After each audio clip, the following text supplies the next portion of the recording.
their iconography of Krishna and Balram, it was well established. So it was in the society, everyone knew about this. And these coins were in circulation in northwest part, in Gandhar region and beyond, in the Indo-Greek area. So it also shows the spread of the Bhagavad cult.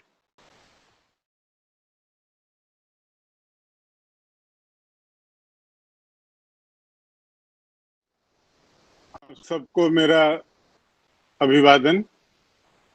ओम गणपतये नमः। आज के इस शुभ अवसर पर technology foundation और उसके members द्वारा आयोजित इस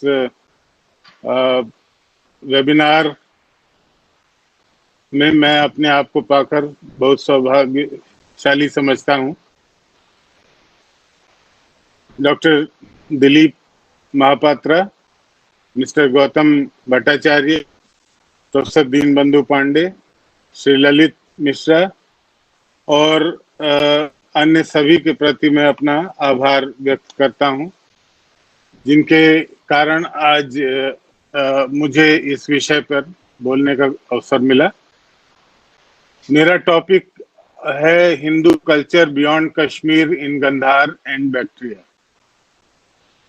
आप सब जानते हैं कि Buddhism, how Buddhism flourished in India and then in the time of Mauryan Emperor, and then later on in the time of the Kushan king Kanishk and others.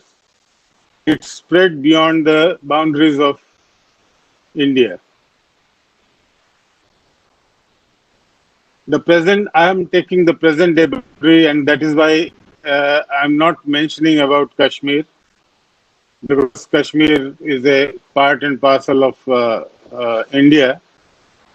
But in ancient India, many parts of Gandhar were very much there within, and what is going on at present, we are not very sure in the area of Gandhar and Bactria, because we don't get the detailed information from these sites, from many sites, historical sites which are located in this area. So, as I was telling, Buddhism had spread like anything, but very few people know that besides Buddhism, Vaishnavism, Shaivism, Shakt, and other Hindu culture also spread in the area of Gandhar and Bactria. And that is why I have selected this topic for today's presentation.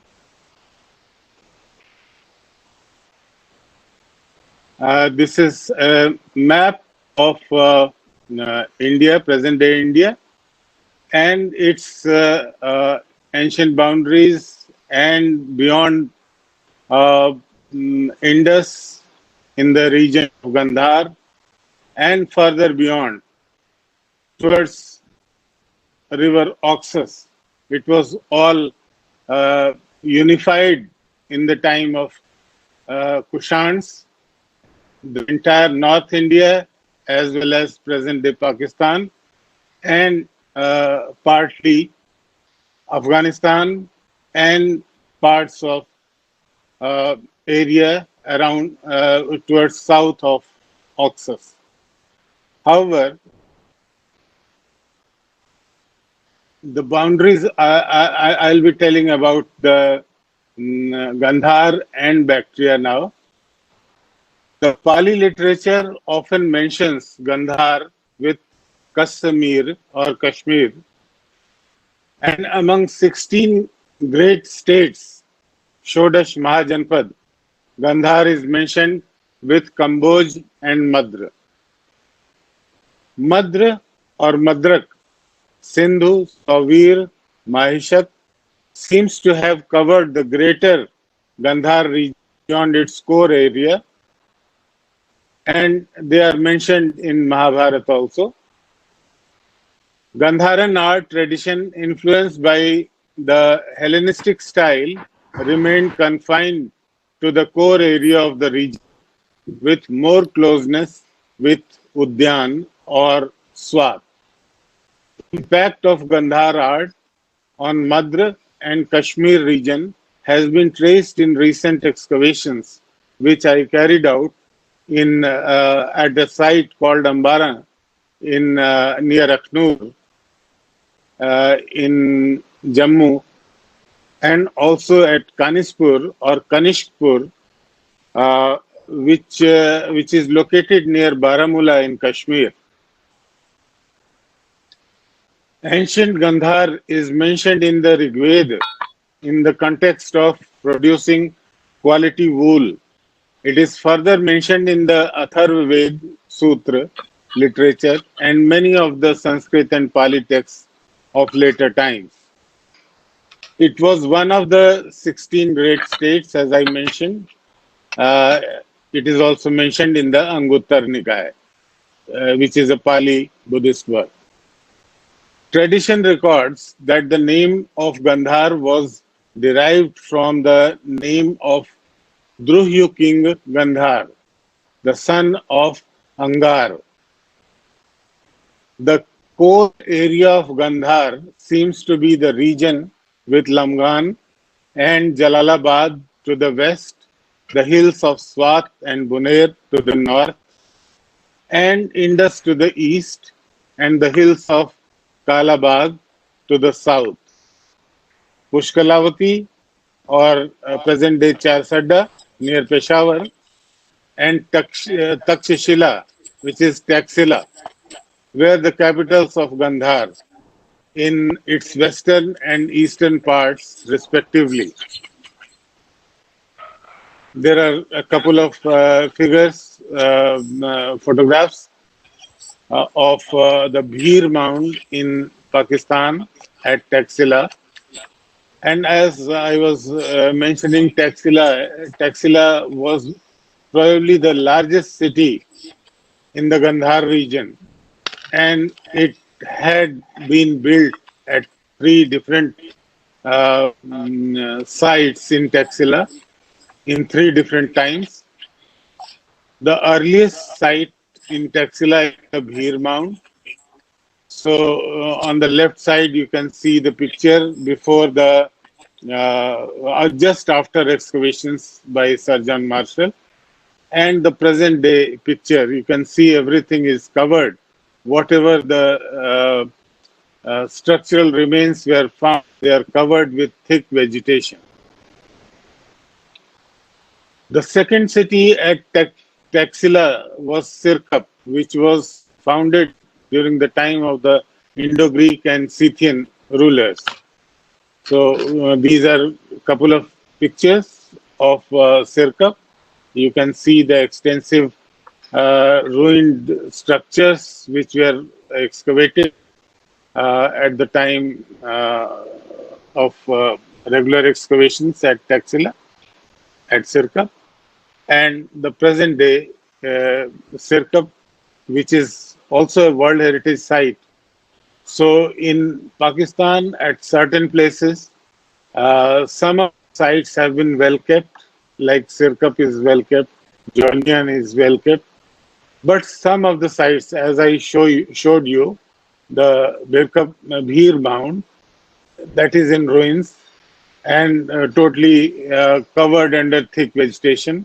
Similar is the case Sirsuk, which is the third site. Now you can see how in north-south orientation and in east-west orientation, in at 90-degree angles, This the lanes and by lanes and main street they the existed. slides are not Hello? Yes? So this is a slide of Sirkap.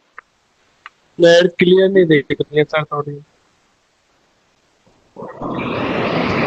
Well, I can see in my camera it is clear, but I don't know. So you have to bear with us. And then in Taxila, we have Sirsuk, about which I just mentioned. It was the third city which was founded by Kanishk himself. The other important site is Jolian in Taxila, where a monastery was constructed during the time of Kanishk himself, as believed by Sir John Marshall. And the terracotta panel, which has now been shifted from the site to the present day archaeological museum in Taxila. I have tried to identify this uh, panel where Lord Buddha is depicted. On the right side of him is the figure of a worshipper who is typically wearing the northerners dress, and I have tried to identify him with Kushan King Kanishk, who was the founder of this monastery at Jolian. Then I would also like to mention that about 4,000 coins, mostly issued by the Kushan rulers, have surfaced recently at People Mandi in Peshawar, which have been published by Osman Bokrachi in the journal The Servants from Paris in its January to June 2008 issue, and a new type of gold coin of Vima cadphises with king in Rath has been found there. It's coin number 9 and 11. Shiva is depicted on reverse of coins, have a clearly new type of Shiva with 3 heads with legend Basilius Oemo Takto.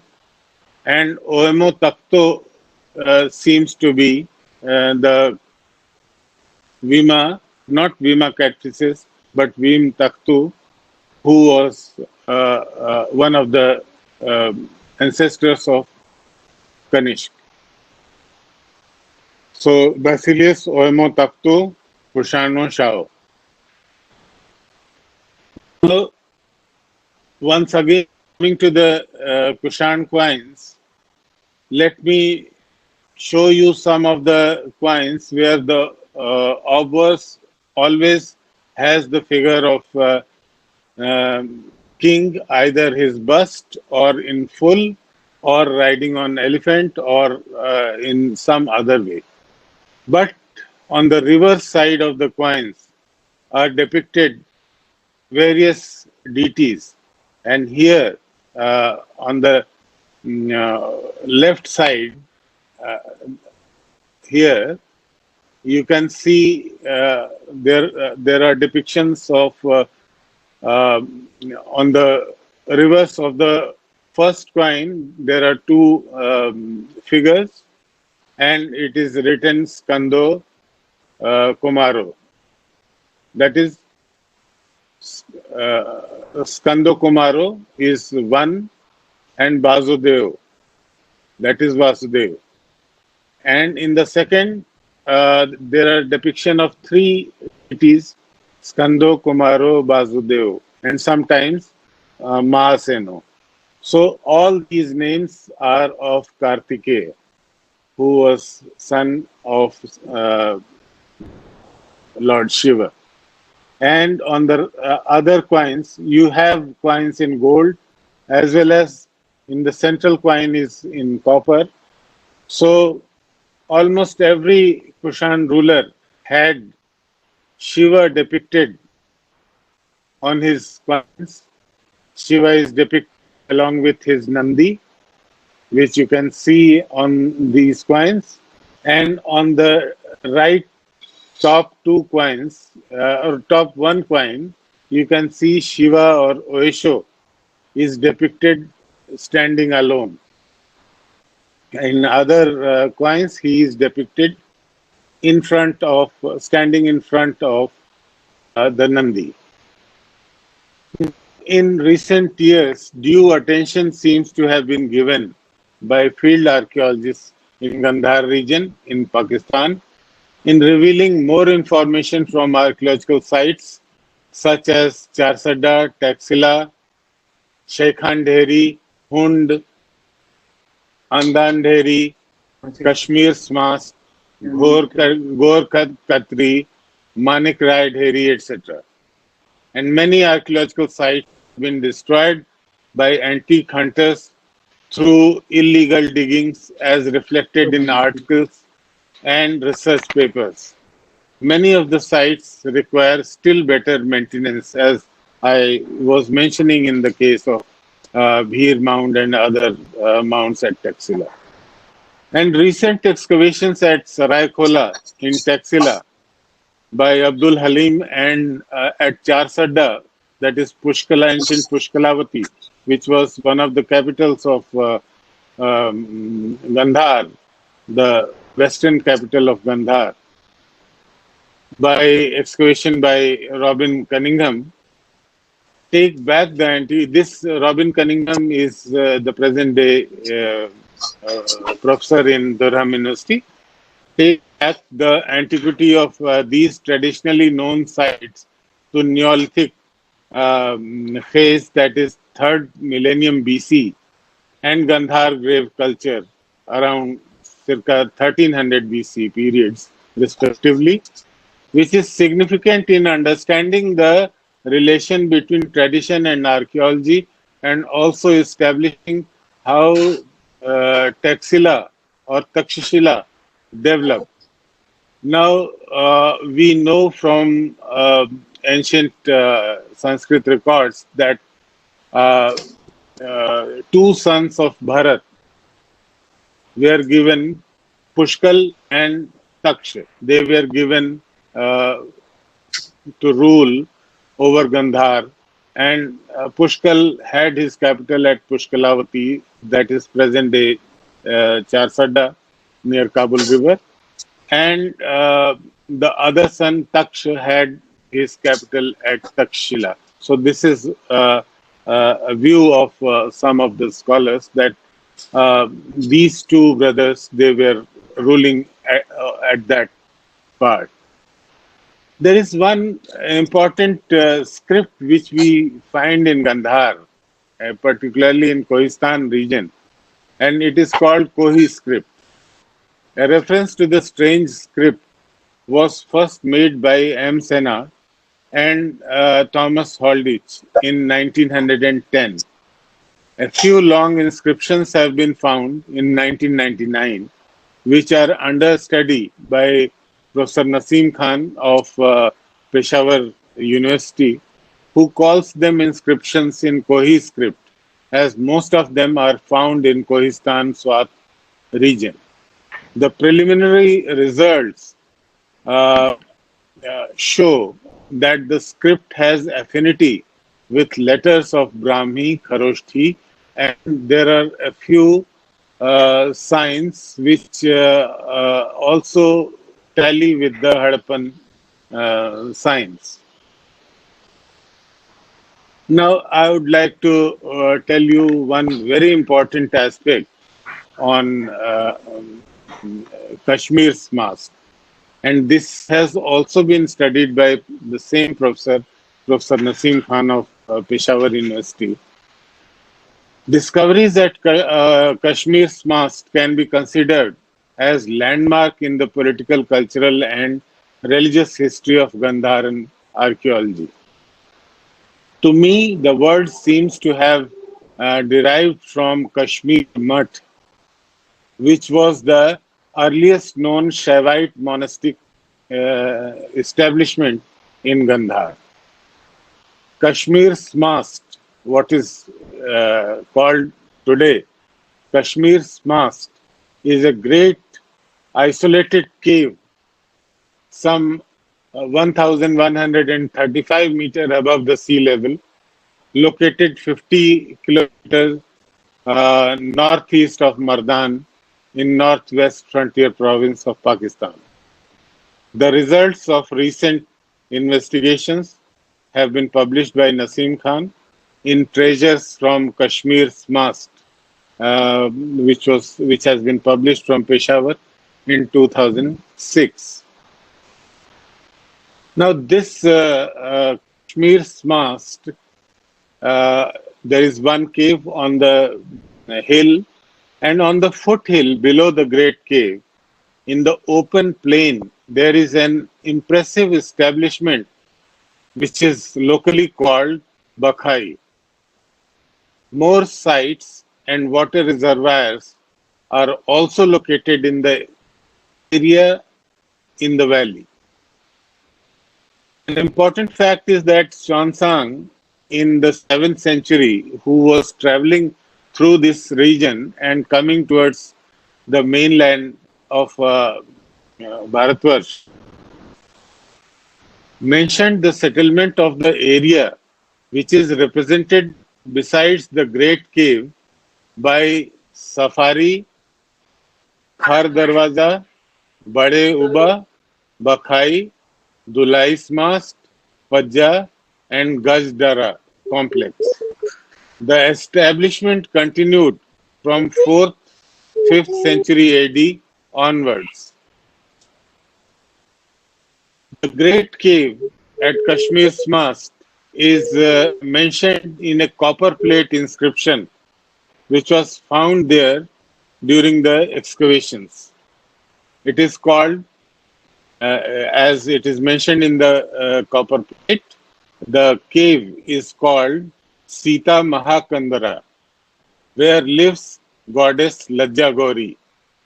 And Lajja Gauri goddess is called Bhima, who is also mentioned by Xuanzang, saw her figure in the mountains northeast of Polusha or Peshawar, which is the area of Kashmir's Mast.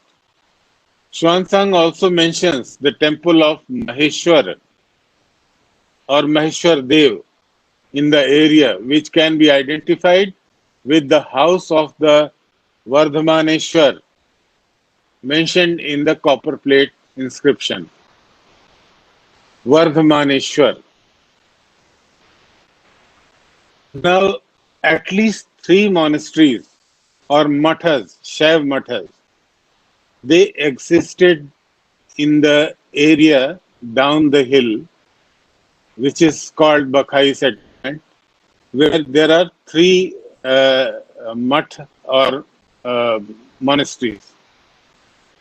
First is Kshayani Math. This is mentioned in the copper plate inscription, which was located in the central complex.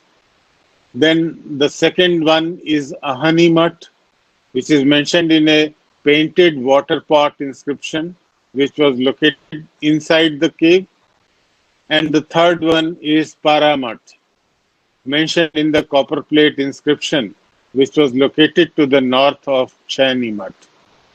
So the third math was located to the north of the first math. This is information we gather from the copper plate copper plate inscription. Now, besides these 3 monastic establishments, again I would like to remind you that these are monastic establishments of the Shaivas, and that is why it's called Math or Smast in the present language, and Math, which is a common feature of the Shaiv mathas in different parts. And it is called Kashmir Math because probably the Kashmir Shaivism had reached in the Gandhar and it was spreading in Gandhar in the post-Kushan and Gupta period. So besides the above 3 mathas, remains of 5 Shaiv temples have also been found in the Bakhai settlement. Based on these, I have proposed the original name of Kashmir's Mast to be Kashmir Mutt, as it must have been a center of Kashmir Shaivism in the Gandhar area. Now you can see some of the objects which have been found at the excavations at Bakhai in Kashmir's Mast area. The first two are the images of Vishnu. The third one is the image of Sri Ganesh. Fourth one is a lady figure. The fifth one in the first line may be Buddha or any monk. And in the lower uh, three slides, the first one is a Shivling. The second one is a broken figure of some deity. And the third one is again a Mukhaling. And they belong to, all of them, they belong to the time soon after 3rd, 4th century AD. There are metal plaques and masks which have also been found. You can see the first one depicts Radha and Krishna. The second one depicts a Kinnari. The lower one depicts a Kinnari. And on the right side, the two masks, they depict Lord Shiva, where you can clearly see the third eye on his forehead. There are ceramics as well as metal utensils which have been found in the excavations, and many of them are connected with the mathas and the monastic establishment as well as with the temple. One important aspect is that the Kashmir's mast has several bronze seals and ceilings. So you can very well see the figure of Lajja Gauri on the first three figures. In the lower panel, Lajja Gauri as Bhima is mentioned, and she is mentioned as probably it was donated to the goddess Bhima, so it is written Sri Bhimaya. So in all the three, you can see the third one is actually the clear drawing of the second one. And the first one is the seal, the second one is its sealing. So it is written Sri Bhimaya. There are other seals and sealings in bronze. You have in the first one Sri Bhimaya Guhvasinne. So the Bhima who lives in the cave, Sri Bhimaya Guhvasinne, is the legend on the first seal. You can see the actual seal is at number 1 and number 2 is its mirror image. Similarly, the lower one has Sri Dijarid, but what does it mean? It's not very clear. And on the right side, the single one, you have the human form of Shiva with a Shivling. So it's a ceiling. So all these Shaivite and Vaishnavite elements, they were available there in the Gandhar region, about which only because of the new excavations conducted in the region of Gandhar, these informations have come. I was mentioning about the copper plate. So you can see on the left side, this is the copper plate which mentions about the, the two different mathas, and also about the shrines of Shiva and Bhima Devi.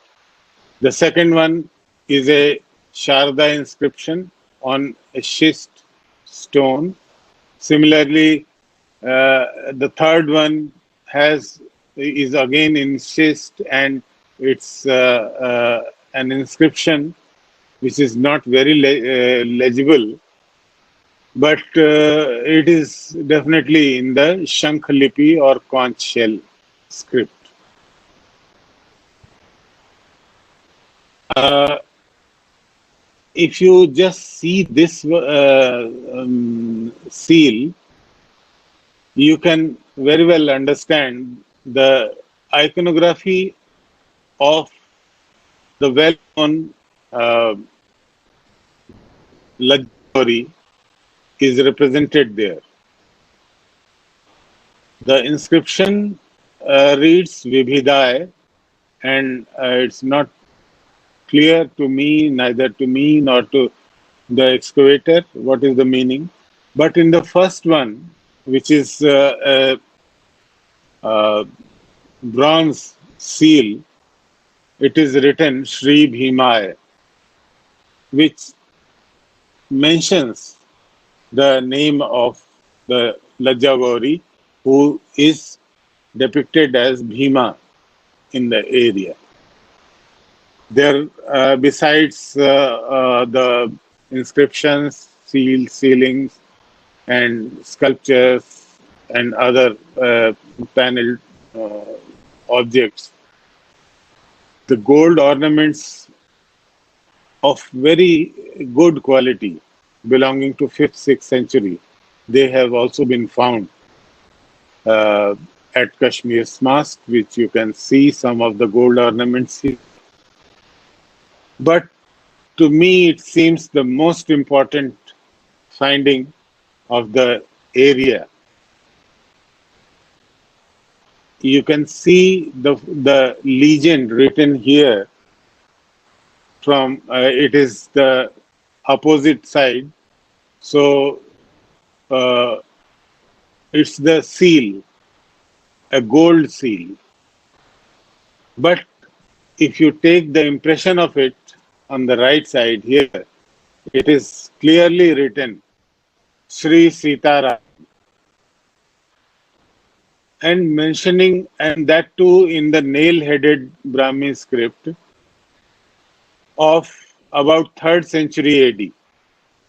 So Sri Sitaram is a significant thing which we find on the gold seal, and this one is the back side of the seal to hold it for stamping. So this is a very interesting and very significant finding from the area. Now, besides that, around Peshawar Valley, Madan, and Swabi, primitive rock paintings have been noticed in recent times at Natian, Torai Gatai, and Swarai Gatai, etc. Besides Kalatassa, early Buddhist rock paintings have also been discovered at rock shelters of Parlai Dab, Kafir Kot, Marano Tangai, Shamo, and Hinduano Hatai in the Thana Valley.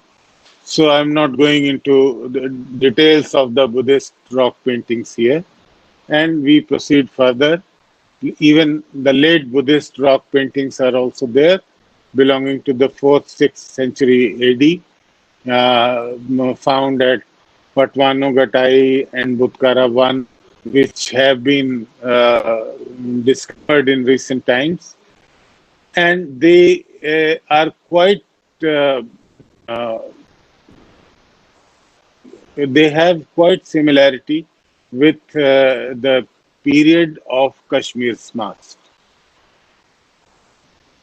It's an alarming situation that, in the absence of implementation of strict and stringent rules for preservation of sites and antiquities and also for excavations, a large number of sites, not only in Gandhar but in the entire country, are being destroyed by antiquity hunters through illegal diggings, and the archaeologists in both government and academic institutions are lamenting over this issue.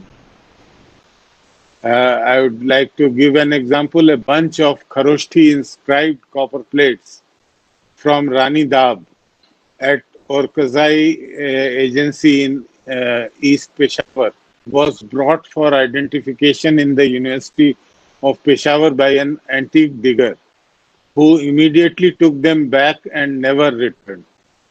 The 8 leaves of copper plates fused together and bounded by rings were the longest available Kharoshthi inscription in such form issued by one Kshatrap Yudamuni around 1st century BC. So such type of things are lost also. In the Gandhar region, there are a couple of sites which have been excavated, which have given very good results. One is Manik Rai Dheri in Haripur Valley. Department of Archaeology, Pakistan, excavated the site for two seasons till 1999. A cultural sequence of two periods, Scytho-Parthian and Kushan, was found there, and pottery represents the typical ceramic tradition of Gandhar in the early centuries of the Common Era. And there are toilet trays depicting various Indo-Greek, Hindu, and Buddhist deities. Peshawar is the ancient Purushpur, which was the main capital of the Kushans. The Bala Hisar fort, occupied by the army today, has great archaeological potential, but unfortunately it is under the army occupation.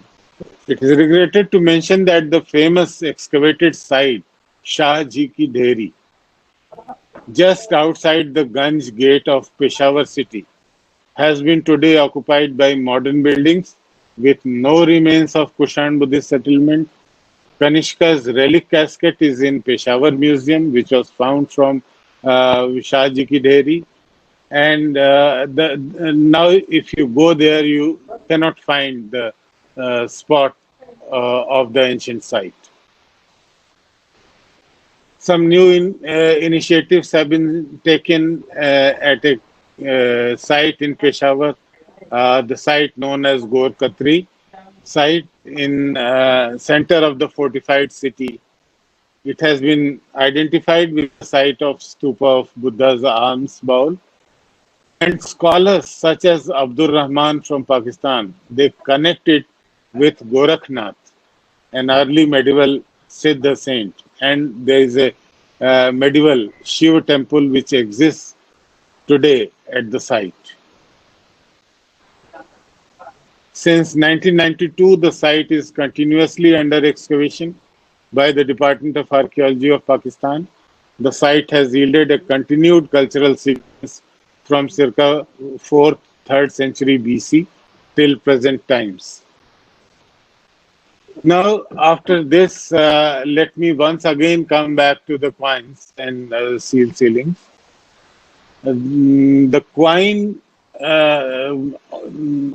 if you see the obverse and reverse of this particular coin of Indo-Greek king Agathocles, it shows on obverse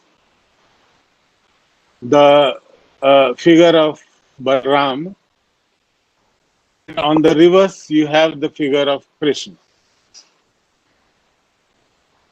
The name of the king is also mentioned with his title Basileus Agathocles on the obverse. and it is written in Greek characters. And on the reverse side, it is written in the typical second century BC characters of Brahmi, Agathu Klesh. So, probably in the entire Indian context, a depiction of Krishna and Balram in the second century BC, we owe this to the Indo Greek kings. And their iconography of Krishna and Balram, it was well established. So it was in the society, everyone knew about this. And these coins were in circulation in northwest part, in Gandhar region and beyond, in the Indo-Greek area. So it also shows the spread of the Bhagavad cult. Vishnu from Gandhar, 4th, 6th century AD, a sardonyx seal representing Vishnu with a worshipper is shown on the right side. And there is a cursive Bactrian legend there which mentions Mihir, Vishnu, and Shiva on it. There are a number of Shiva figures which have been found from ancient sites in Gandhar, mostly belonging to the time of the 4th, 5th century AD. Probably that was the time when the Gupta rulers had their sway over that region, and it was a very mixed culture which was developing in Gandhar, the Buddhist, the Brahmanical Hindu, uh, mixed with the Indo-Greek and Indo-Persian, Persian, Chinese, all mixed together. So you can see the Shiva sculptures in Gandhar region, and we have also figures. These are some representative figures which I am showing you. The first one, Kartikeya, the second one, Vishnu, the third one, Surya. And most probably there is a influence on these figures. They belong to about 6th, 7th century AD. And there seems to be a direct impact or influence of the Kashmir art on them. Without mentioning about this particular inscription, we may not be doing justice to the lecture. Rabatak inscription, which was found in 91-92 in the Baghlan province of Afghanistan, it's a record which gives details of the Kushan dynasty and the happening in the year 1 of Kanishk. Also, it gives the genealogical list of the Kushans from Kujula Catphysis to Kanishk, in whose reign this inscription, this 23-line inscription on a stone slab was written in the Tokharian language or Bactrian language, but in Greek characters. It clearly indicates that the new language was adopted for official purpose, which is called Arya Bhasha, Aryo Basu. Though Greek script was initially used as it was common amongst the subjects, Kanishk is credited to have introduced an era in his year 1, and he already had sway over the northern India. Various cities of the Kshatriyas are mentioned under control of Kanishk, including Saket, Kaushambi, and Patliputra. The names of Ujjaini and Kaundinyapur and Sri Champa have also been deciphered in the inscription as under Kushan rule. The discovery of Rabatak inscription has provided insight to understand evidence from previously discovered inscriptions for new interpretations.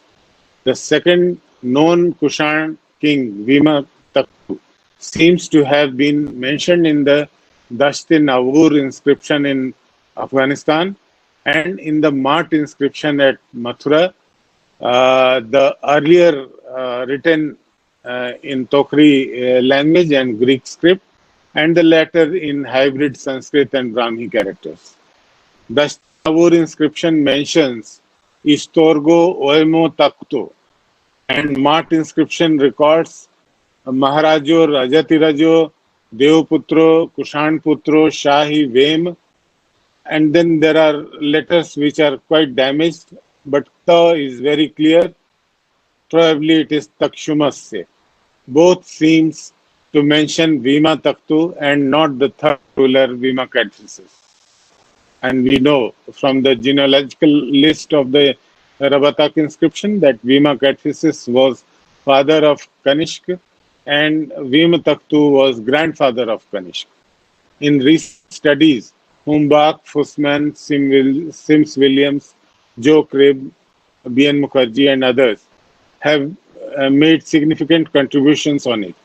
Kushan Devkul, which is known as Bagolago, have been traced at Dastinavur, Surkotal, Rabatak in Afghanistan, and at Mat in India. And we know about the Devkulas from poet Bhas, who has written Pratima Natkam, where the Devkul is also mentioned. The area of Mat near Mathura is known as Tokri Tila, which seems to refer to the mound of the Tokharians. Now, from Gandhar, we come to Bactria or Bahlik. Uh, Antiquity of the Indo-Bactrian relationship starts in the prehistoric times with the evidence of rock art, but can very well be understood with the growth of 16 great states of northern South Asia, or in other words, the ancient India. Traditionally, Madhra, Gandhar, and Kamboj were considered parts of Jambudweep or ancient Indian region, but towards north of it was Bahlik, which is none other than Balkh or Bactria, but not confined to northern Afghanistan and extended in the region of the Oxus-Jaxartes divide and traditionally called in India in the medieval times as Balkh Bukhara. It covers the area of present-day Uzbekistan and partly Tajikistan, with its neighbors Kazakhstan and Kyrgyzstan. So there are certain comparisons of the rock art which we find in Fargana in comparison to what we find in India in Ladakh. There are the ibex figures which are very common in both, and ibex figures are in Baltistan region.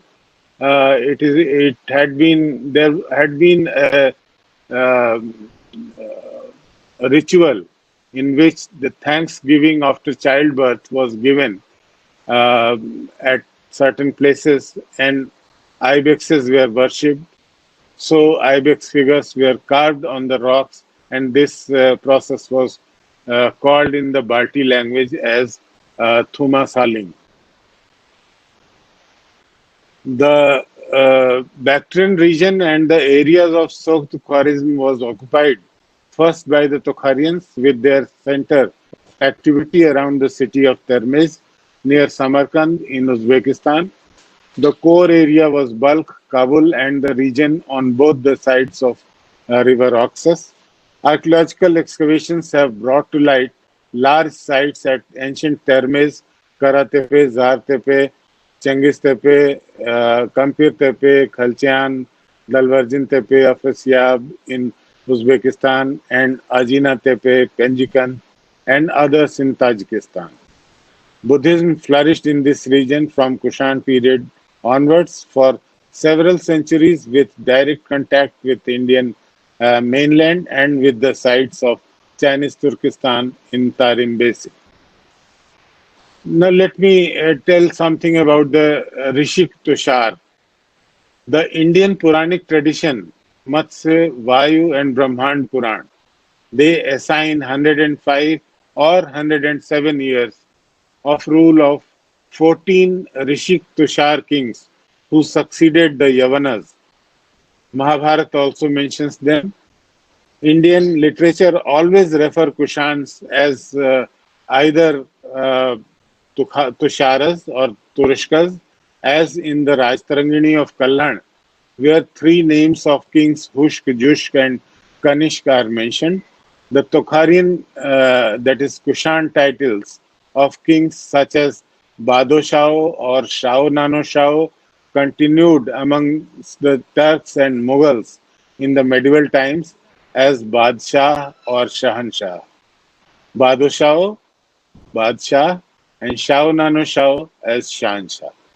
After the downfall of the imperial Kushans, their successors in different parts of Kushan Shahar, uh, Tigin or Napki Malik, around 5th, 6th century, continued to use the title of the Kushans, and the latter on his coins called himself to be the king of Tokharians and Persians, Tarkhan, Khorasan, Malka. Indian scripts, Brahmi and Kharoshthi, became popular in this extended region of Bahlik, and when the Kushan Empire was founded, all of these areas were politically and culturally united. This was the time when Indian monks and traders settled in the region beyond Oxus and Jaxartes, and the evidence from Termez, Karatepe, Dalverjin Tepe, and many more archaeological sites in Uzbekistan attest to this. A place in Uzbekistan called Kankini can be identified with Kank, who is mentioned in the Charak Samhita of Maharshi Charak, which is a book on medicine.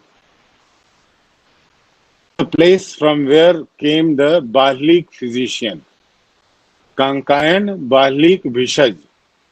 So there was a continuous interaction between different religious groups, different scholars, different traders with Bactria or Bahlik. This is a picture of Afrasiab, which is a very great site near Samarkand, excavated by the formerly Soviet Union. The area of Termes, where there are so many sites, city sites, as well as monastic establishments, which I just mentioned. About language, I must tell that the language used by the Kushans was Bactriano Pali or corrupt Sanskrit, which was derived from Tokharian and Sanskrit and had become lingua franca of the entire Kushan Empire from Oxus to Ganga, and the Rabatak inscription also mentions that in the first year itself of his reign, Kanishk had discontinued the use of Greek language and adopted Aryo Bhasu, or the Tokharian mixed with Bactriano Pali, as the state language, which had brought the people of Uzbekistan and India nearer to each other about 2000 years ago. Sanskrit literature, particularly the Puranas and Mahabharata, mention the Yuchis as Rishik, and the joint word Rishik Tushar, repeatedly mentioned, suggests Yuchi Kushans or the Turks belonging to Rishik family. Even in the 12th century AD, the Sanskrit poet Kalhan in his Rajtarangini calls three Kushan rulers, Hushk, Jushk, and Kanishk, as Turushk, which was the general name given to the Turks. The term Turushk in Sanskrit is nearer to Tokhar, by which name the Kushans were known, and the area of their original settlement was called Tokharistan, and the language they used was called Tokharian. These people from Uzbekistan had their sway in Gandhar and in North India somewhere in the first century BCE, when Kuzula, who had relationship with Parthian Gondophares of Taxila and Indo-Greek ruler Hermias of Bactria, and who is referred to as prince in his early life, became sovereign ruler by ending the rules of Parthians and Indo-Greeks and established his rule over Gandhar and also probably North India, where his successors, including the two Vimas, Kanishk, Huishk, and Vasudev, ruled till the 3rd century AD. I'm not going into details of the Tokhars now, but one aspect I would just like to mention that inscriptions from Sarnath, Zeda, Mathura, Manikyala, they mention Mahakshatrap, and the names are also given. Similarly, Mahadandanayak and Dandanayak names are also given. And they all are the Tokharian feudal names who were given these titles. But the Indian population who was working in the administration was either Gramik or Padrapal, which we find mentioned in the inscriptions. View of Kampir Tepe, which is an extensive city site in Termez area on the bank of river Oxus. And then there are certain comparisons of objects found from Fayaz Tepe in Uzbekistan with the objects which we find from the Baroque Gandhar sculpture objects from Indian context in Ambaran in Aknur region. There are inscribed potsherds which we find from various sites in Termez region. Bactrian terracotta head of a rishi and the Kushan princess. First one is from Old Termez, the second one is from Mathura. And now I come to the concluding part. Chronologically, there are 3 phases of Kushan settlements. First, in the region of Tokharistan, that is north of Bactria and Uzbekistan. Second, in Gandhar, south of Bactria, and from Kabul to Taxila. And the third in North India, they had their 3 capitals in these 3 spheres or regions. First in the Surkhandaria region near Termez, second in Purushpur or Peshawar, and the third at Mathura. Once the Kushans occupied India, the cultural impact started in opposite direction. Extension of Indian culture is first visible in Gandhar and then in Bactria. Due to Kushan interactions and carrying forward the Indian culture in the Tarim Basin and around the Gobi Desert, Indian culture, mainly Buddhist, was adopted in the present Xinjiang area of China, but Hindu